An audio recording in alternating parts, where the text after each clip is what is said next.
قرآن و احادیث میں سے 16 ایسے نکتے ہیں جو ہم نے آج جمع کیے.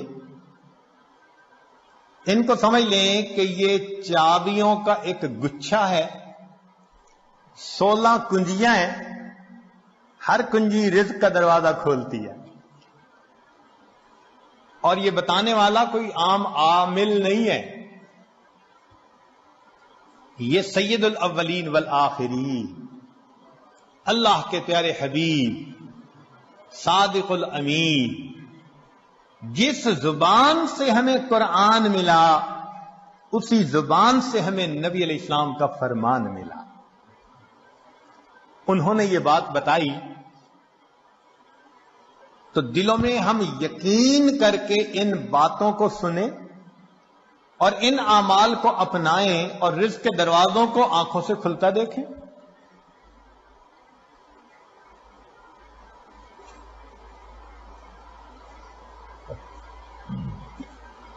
رزق کی پہلی کنجی اللہ تعالی ارشاد فرماتے ہیں وَأْمُرْ أَهْلَكَ بِالصَّلَاةِ وَاسْتَبِرْ عَلَيْهَا، اہل خانہ کو نماز کا حکم دیجئے اور اس پر جمے رہیے، صبر کیجئے. لا نسألک رزقا، ہم آپ سے رزق نہیں چاہتے، نحن نرزقک، رزق ہم پہنچائیں گے.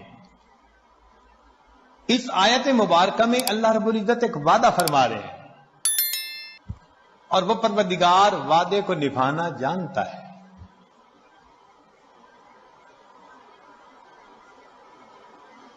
تو معلوم ہوا کہ جس گھر کے سب مرد عورتیں اہتمام کے ساتھ نماز پڑھیں، ایک ہوتی ہے گنڈے دار نماز، مرد ہیں تو جماعت نماز کا اہتمام نہیں، عورتیں ہیں تو گھر کے کام مقدم، بس بھاگی دوڑی میں قضا ہوتے ہوتے نماز. ایسی نماز نہیں، اہتمام کے ساتھ نماز.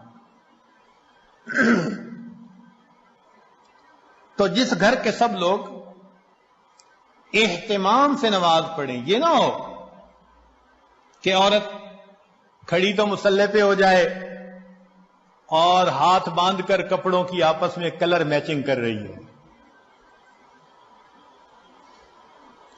مرد مصلی پہ تو کھڑا ہو جائے اور گلی بازار کی سیریں کر رہا ہو. ایسی نماز نہیں.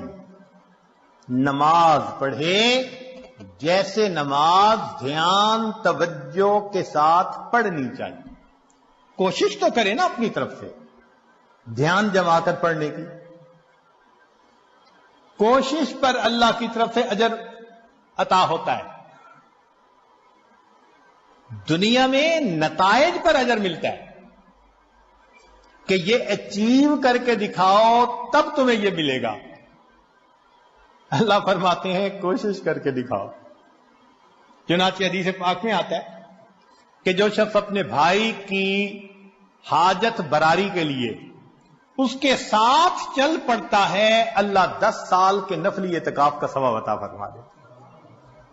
یہ تو نہیں کہا کہ کام کرواؤ بھائی کا، نہیں، یہ اس اللہ رب العزت کی رحمتوں کی انتہا ہے.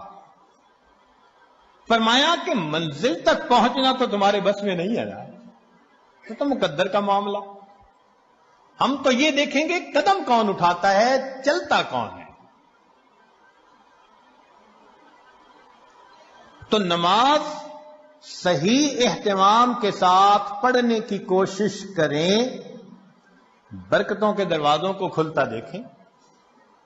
میرے مالک نے فرما دیا نحن نرزقک، ہم رزق دیتے ہیں. چنانچہ آپ گھر کے ہر چھوٹے بڑے کو نماز کا اہتمام سکھائیے، رزق ملنے کی قسم یہ عاجز کھا سکتا ہے.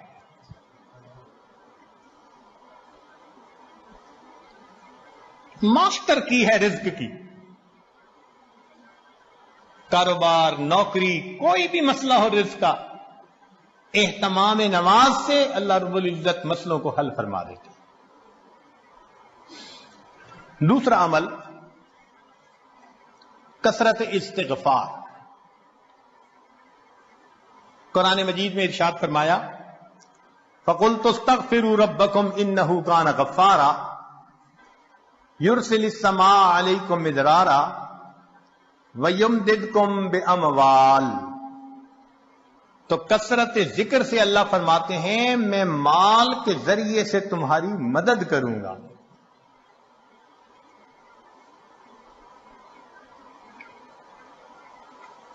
ایک اور حدیث پاک میں ہے من اکثر من الاستغفار جعل اللہ له من كل هم فرجا ومن كل ضيق مخرجا ورزقه من حيث لا يحتسب.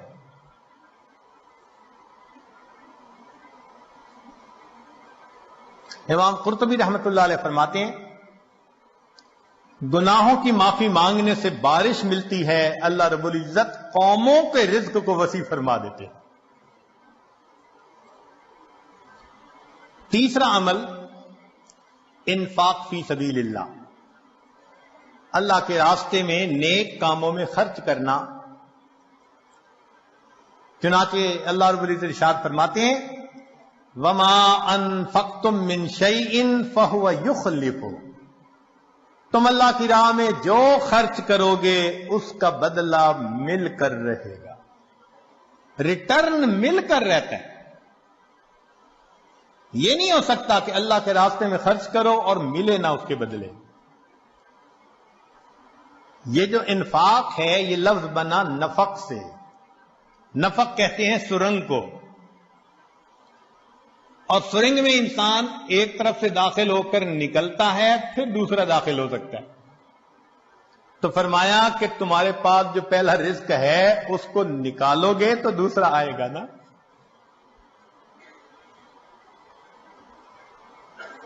وَمَا تُنْفِقُوا مِنْ خَيْرٍ يُوَفَّ إِلَيْكُمْ.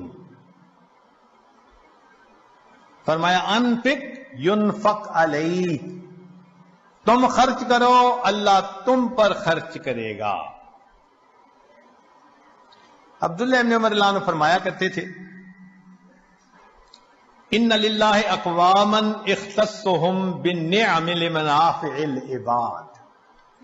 اللہ کے کچھ بندے ایسے ہوتے ہیں اللہ نے ان کو اپنے بندوں کے منافع کے لیے مخصوص کر دیا. ان کی ذات سے اللہ کے بندوں کو نفع ملتا رہتا ہے. یہ ان کا چارٹر آف ڈیوٹی ہوتا ہے. جو ان کو ملتا ہے وہ ان کے اپنی ضرورت کے لیے صرف نہیں ہوتا، وہ دوسروں تک پہنچانے کے لیے ہوتا ہے. جو ڈاکیا ڈاک پہنچاتا رہے اس کی ترقی ہوتی رہتی ہے، اور جو ڈاک نہ پہنچائے تو اسے اپنی نوکری سے معزول کر دیتے ہیں. چنانچہ کتنے لوگوں کو آپ نے دیکھا ہوگا کہ بڑا اچھا کام چلا، کاروبار چلا، پھر یکدم ٹھپ. وجہ کیا بنی کہ جو ملا تھا وہ سارا ان کا نہیں تھا، اس میں اللہ کے لیے خرچ کرنا تھا، مسکینوں پر، بیواؤں پر، طلباء پر، دین کے راستے میں، فلاحی کاموں میں. یہ خزانے کے سانپ بن کر بیٹھ گئے. بینک بیلنس چیک کرتے ہیں آج اتنے ملین اور آج اتنے ملین، اوپر سے ڈاکانی بند ہو گئی. کہتے ہیں جی ایک وقت تھا مٹی کو ہاتھ لگاتے تھے سونا بنتی تھی. حضرت صاحب آج تو سونے کو ہاتھ لگائے مٹی بنتا ہے. کسی نے کچھ کر دیا ہے؟ جی بالکل آپ نے خود ہی تو کیا ہے.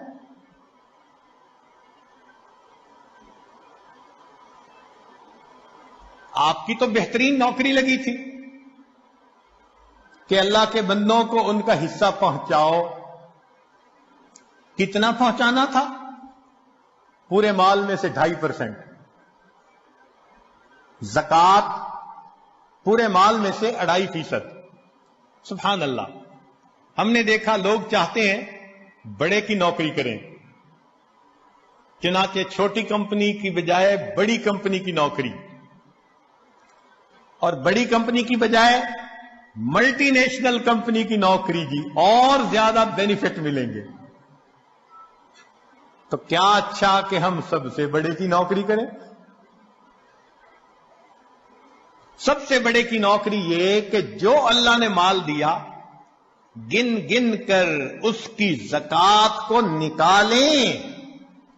اللہ وہ پروردگار ہے جو 2.5% مال غریبوں تک پہنچانے کے بدلے امیروں کو 97.5% تنخواہ عطا.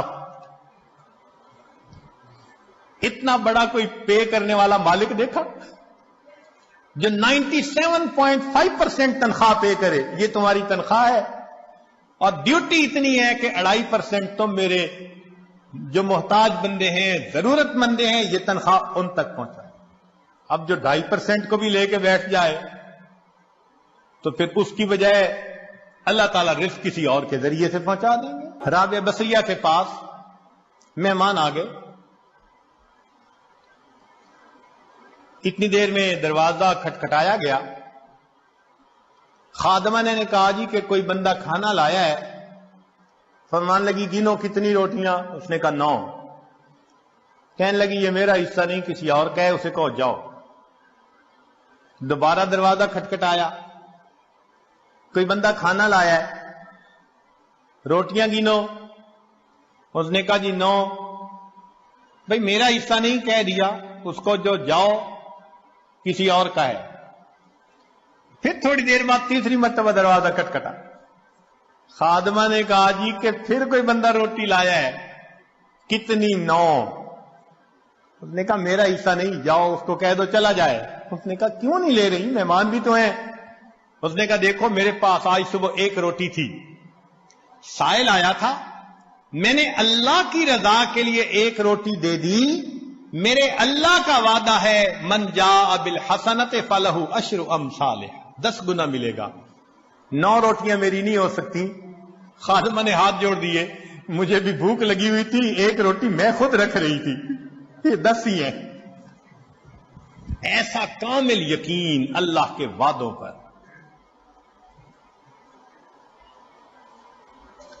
حبیب اجمی رحمت اللہ علیہ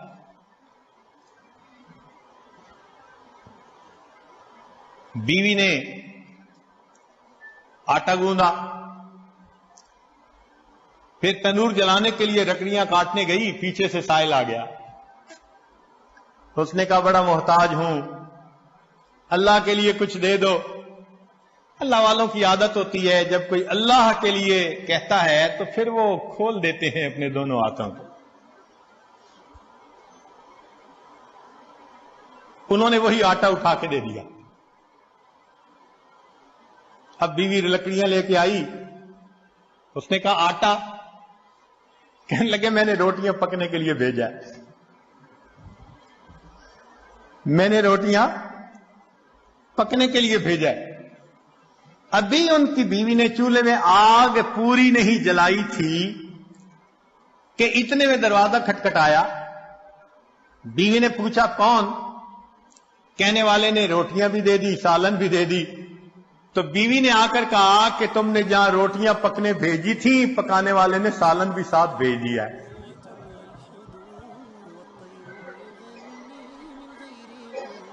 اللہ کے راستے میں خرچ کرنے کی ایک حلاوت ہے، وہ حلاوت جس کو مل جائے اس کو پھر فکر نہیں ہوتی، سب غموں سے آزاد.